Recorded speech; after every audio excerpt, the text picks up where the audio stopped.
One of the things I'd really like to stress the importance of, and that goes just as much for putting out the virus or whether you're putting out bait for rabbits, and that's the importance of doing the job of free feeding correctly, because free feeding does a number of things.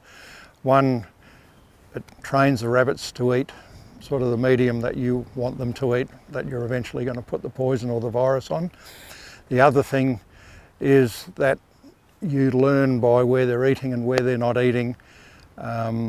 where you're actually going to put your bait, but also it can give you a guide to how much bait you actually want to put out,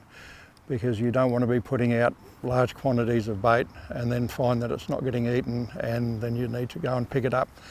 So ideally, if you get the correct amount of bait out to suit the amount of rabbits out of there, you'll get a very good clean up of the amount of bait. There'll be very little left over. So what we have here is an area where we've previously put out some free feed, and as we can see, the free feed's pretty well all gone. There's a little bit of rabbit dung in the furrow that we made previously, and so we know that the rabbits have taken the free feed. So now's the time to put out the treated carrot,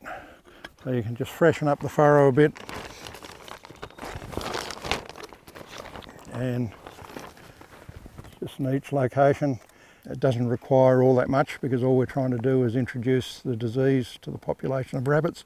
We actually don't need to get every rabbit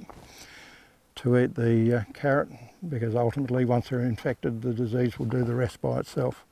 Important considerations with putting it out is, well, picking on areas where the rabbits are eating, so finding their feeding areas,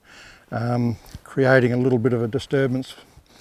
in the ground, a little furrow or something, because the rabbits are attracted to freshly turned up dirt, and when they come to it they'll find the carrot. And the other important thing is to actually do it as late as you can in the day, because you don't want the carrot to be out sort of during the middle of the hot day, because the carrot won't be quite so attractive. By the end of the day it'll tend to dehydrate a bit, so in the evening is the best time to actually put out the carrot.